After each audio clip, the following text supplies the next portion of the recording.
Last night it rained and it still is drizzling.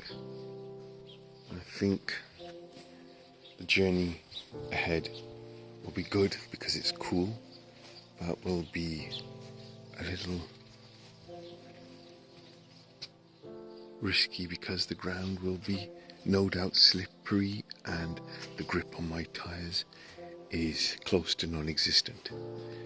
But onwards we travel. Hello, little birdie. How are you today? I would set you free if I could, but I can't, so I'm so sorry.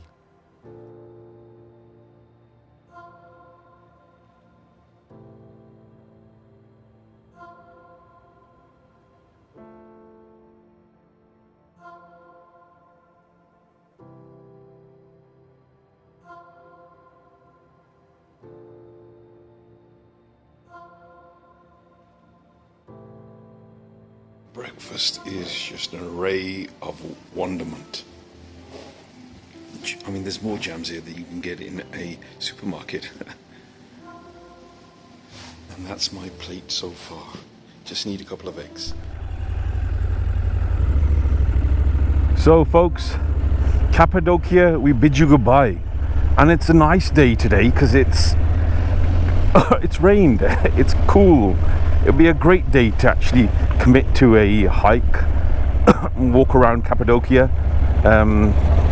You'd have a cool day so you could cover more ground, but we have to continue. We have to say ni hao ma to the Chinese at the Chinese border. Right, so it's a 6.5 hour journey to the mechanic. I was hoping to leave at around 7, but the hotel said that breakfast isn't served until 9. In a way it's a blessing, because if I had left, there was a real heavy downpour, and if you look at the clouds above, there seems to be another downpour brewing, but let's hope I can get past that before it falls. So had breakfast. It's now 9:29, so had breakfast at 9, gobbled my food as I normally do in 15 minutes, grabbed my bags and my gear, laid into my bike, and off I went. Right folks, so the scenery is quite pretty. It's got low level hills and a valley in between. I just wanted to show this to you. The road, I've got to stay on this road for 60 kilometers, about 40 miles.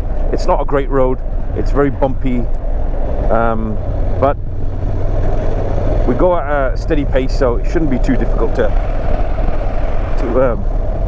manage. And I wouldn't go too fast anyway, because the road is extremely wet, and I'm not sure how much traction and grip I have. So nice and easy.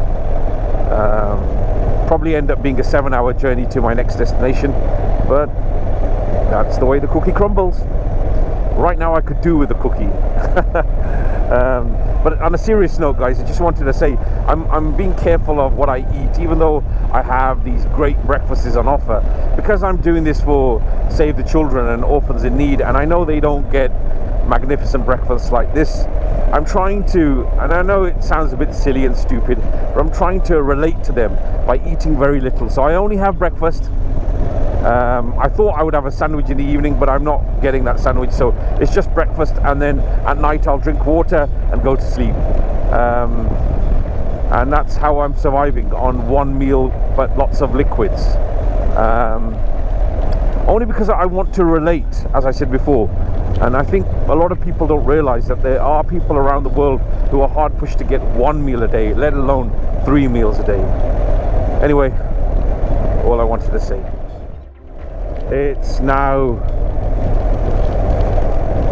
wet, cold, and dare I say it, miserable. I would never think to put the word miserable and Turkey together, but the weather has made that happen.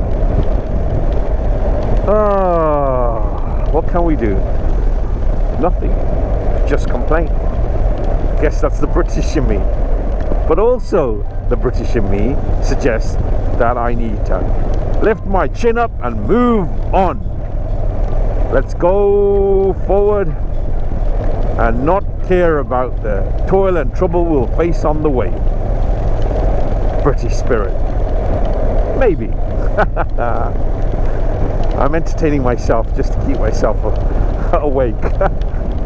Twists and turns on nice roads when the sun's out on full parade is always a godsend. Twists and turns on roads that are adorned by rubbish and have potholes and aren't as smooth as they should be is torment. I guess you've got to have one to appreciate the other. Sorry about the wind, folks, but I just wanted to show you the vastness of Turkey. Is very, very hard to fathom. Sometimes you come to places where it's just an open road and it goes on for miles upon miles upon miles. I'd even go as far as saying nearly in excess of 100 miles and there's nothing. So en route to Nemrut, but before that there's a place where I meet a mechanic. And also, just to add on the vastness, I think Iran will be even vaster than this, because it's, when I was looking at the map, it takes 2,500 miles to cross from one end to the other. That's a lot of miles. Hit the road, Ikram. And you are coming back. Oh yes you are. Hit the road, Ikram. Such a pretty road.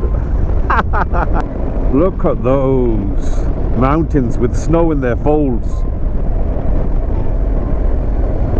It's getting cold whilst I drive.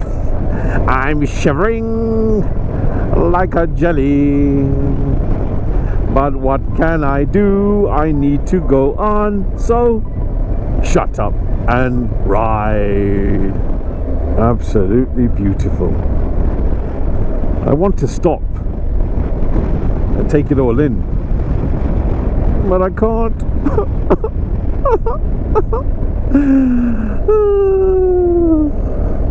It's okay. On my return leg, I am going to take my time, because I just have to explain, it's 8 to 10 weeks there and back, but whilst I'm in Pakistan heading towards the Chinese border, I will visit family in Kashmir, so that time will be stripped out of my stay. So it still will be between 8 and 10 weeks, though not continuously 8 to 10 weeks, if you catch my drift. There's a lot of gravel on the road, so I've got to be really careful. I'd like to go down a little faster, but when applying brakes I don't want to lose traction.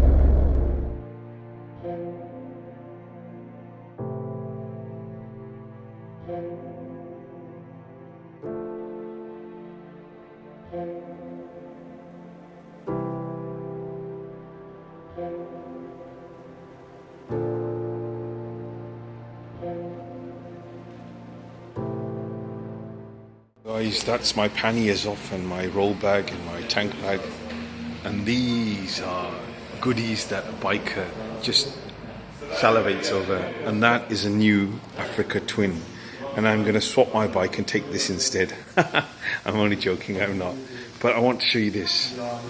This is the Honda Cub, but it's the Super Cub. Instead of 90cc, it's 125. It looks absolutely glorious. I have a friend in Leicester called Mehmet, who is friends with a chap who runs this place. It's a Honda dealership called Enver, and he told me to come here and get all my bike serviced, oil changed, bits and bobs that I needed, and they've been so accommodating, so it's always nice to know good people. Folks, this is the room I have today, and truly it is a very small room. There's no shower, just a little tap with a hose on it, but it's all good. I think it's time I bid you farewell. So take care everyone, stay positive, keep smiling.